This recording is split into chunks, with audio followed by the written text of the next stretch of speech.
Michael Pollock here with one of the original Long Island Ducks, and that is catcher Francisco Morales, who was with the Ducks in the first 3 seasons of the franchise's existence. And Francisco, I'm happy to let you know that you have been chosen as one of the 25 greatest players in Atlantic League history. This year, the Atlantic League is celebrating its 25th anniversary, and you're part of that silver anniversary team. So, congratulations, sir.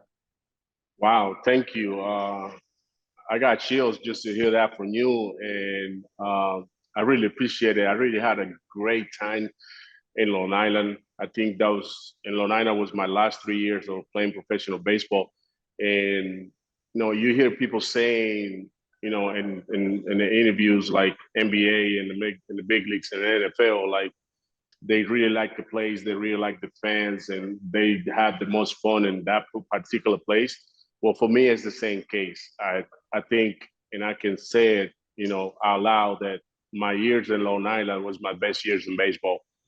That's Based awesome. on the the front office, Bert Harrison, the fans, and my years on the field. I had my best years in the field number wise in Long Island. So Long Island is part of me.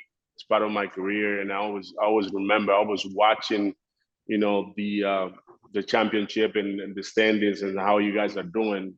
It's part of me. That's awesome. That's so great to hear. And of course, you were two-time All-Star Game selection, including one here on Long Island in 2002. You were an all on base percentage leader in 2002 in the Atlantic League. You had over 20 home runs all 3 years you were here on Long Island. What did you attribute your success with the Ducks to? Um, I think by the way I was approached by, I believe Bud Harrison. He told me I was the first players that he signed, Nice. and I feel appreciated there. And when you feel appreciated in one place that you work in, you go out there every day to give your best. You know, even if you work in McDonald's or you work in any fast food places, like when you feel appreciated, um, where you work for the people you work for, you give it your best. And I think that's what happened. Bud Harrison and the coaching staff give me the opportunity to play, to be myself. First and foremost, they told me, hey, be yourself, be you. We just want you to play and have fun and win. And I think that's it. And the players around me too. We had some good players around that we coach ourselves. We police ourselves to try to win for the city, to try to win for the Ducks. You talk about some legends, but Bud Harrelson's name rings true as a legend not only for Mets fans here in New York, but of course for Ducks fans and throughout the Atlantic League. What were some pieces of advice that Buddy gave to you that have stuck with you to this day? Um, I remember that it was funny. Um, I was I was sore. I think I was not 100% to play, and he told me, "Hey, Morales, as a kid out here, they're asking for your autograph. There's a kid here that want to see you play." And I say, "But who? Why? I mean, nobody knows me here." Say, "Yeah, it's a friend of mine that come all the way from New York to see you play." And I was like, and this is how it is, like people come here because in the Atlanta League, independent league, you think you just go out there to put numbers and sign in professional baseball, go over the seas or sign in this back in the States. But when I saw, what they put together, what the front office put together, people want us to play good. People want to see us play, not only like this is a place to put numbers and continue your career in the States. So that right there, he told me that, hey, people are here to come see you play. People are here appreciate you. People are here love you. And that was it. After that, I think I played the whole season. I didn't took one day off. That's awesome. And you were a guy who was an original Duck, like I mentioned. You were here the first 3 years of the franchise's existence. Um, how special was it to be an original Duck, to be with the team during that inaugural season, and talk about the memories you have of coming to the ballpark every day when there was such tremendous fanfare around the newest thing here on Long Island? Um, you build from the ground up, and I feel blessed. I feel proud that you know us as the original dogs, and we were part of the great franchise that it is. You know, the Dogs are one of the best franchises in the league, not only for me, from my point of view. You know, there's a lot of people that knows me and asks me, hey, do you play in Long Island? How that is, you know, how it is. I say, hey, that's the greatest organization. If you want to play in an independent league, in a Santa League, you go there and play.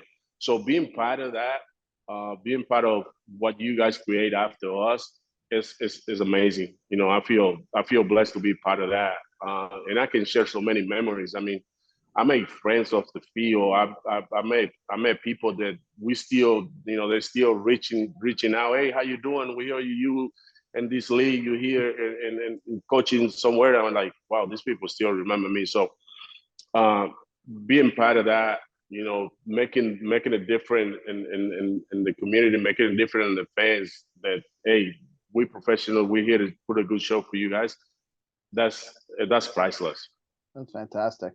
You did end up playing with one other team in the Atlantic League. That was in 2003, I believe, with the Camden Riversharks. Do you have memories from your time in Camden and enjoying that incredible view of the Ben Franklin Bridge out behind the outfield wall? Yeah, I mean, it was a great atmosphere there too, as well. But the party was too big for me. Long Island was a little bit better suited for you. Yeah. Long Island fit way better. It was fun. I mean, at the beginning, and it was the beginning of the league, and it was some things that were still not in place. Right. But you know, I've seen the league now. I'm still watching the league now, and our league has nothing to be ashamed of any other professional league. Like I say, it's a great job by the owners, a great job, but you know what was built, what the original plan, seeing it grow like that is amazing. That's awesome. Well, after your playing career, you went on to coach, and I know you never reached the major league level as a player, but you did as a coach, as a bullpen catcher. You were with the Cleveland organization. You've gone on to coach too in San Diego and San Francisco. Talk about those memories and how much fun you've had being a part of those organizations over your coaching career. Well, you know, after playing so many years in the minor league and you ended up being in big leagues as a coach, you like, okay, this is a dream come true. Not everybody can be as fortunate to be on the field as a player in the big leagues, but if you reach the big league level as a coach, it's a great accomplishment. And for me, it was a dream come true. Seeing how those big league guys go about the business, you know, how they prepare themselves to face, you know, big league pitchers every day. That was, you know, mind blowing. And we're like, wow, this is how it is. This is how, you know, big league players prepare themselves, how they come to the field every day. That's a great memory. And coaching in the minor league and try to help a kid, you know, reach their goals is amazing too. You know, giving the people shoulders when they need it, you know, to having their back when they need it. You know, those young kids coming from Dominican and young kids that coming from the States, they've never been away from their families, and you know, you grabbing and you making part of them, and part of the system is a great feeling. You know, every time you can help somebody reach their goals, it's a great feeling. For sure, no question about that. So tell everybody what you're doing now. I know you're still coaching now. Where are you coaching? How's that been for you? And where's home and everything now for you? I'm in Mexico right now. This is my second year here being a hitting coach with the Toros of Tijuana. Amazing. The how much people, you know, everywhere you go, how much baseball that people love baseball. Here in Mexico, it's no different than the States, or it's no different than in Dominican or any Latin country. It's amazing. I feel blessed that I can still do this, and people, you know, here in Mexico ask me, hey, how's the States? How compared to this? I say, it's baseball. The level of competition, the fans, you know, how many people here in Mexico, the field's packed every day, and it's real. It's great atmosphere. Being here in Tijuana reminds me a lot of being in Long Island. Excellent. Well, that's great to hear. Congratulations on all your success, and most importantly, congratulations on being one of the 25 greatest players to play in Atlantic League history. A tremendous honor for you, and thank you for all the tremendous memories you brought to Ducks fans here on Long Island and to the Atlantic League. Yeah, I mean, I feel blessed to hear that news from you, and I want to thank Bud Harrison and the entire Long Island organization, the entire Long Island front office for having me and give me the chance to be myself and meet them. And they welcome me with open arms. It's an honor. Like I said, I got chills just to think about it. That I was good enough for them to consider me as a member of this important club, and I wish them the best. I want to say that I always check the standing. I always checking the record breaking. I'm always. I have you guys in my favorites. Excellent. That's great to hear, and thank you so much for that and for all your efforts. And we look forward to hearing from you again soon. Best of luck this season with Toros. Thank you, and don't be afraid to reach out. Don't be a stranger. Reach out. Sounds good. Thank you, guys.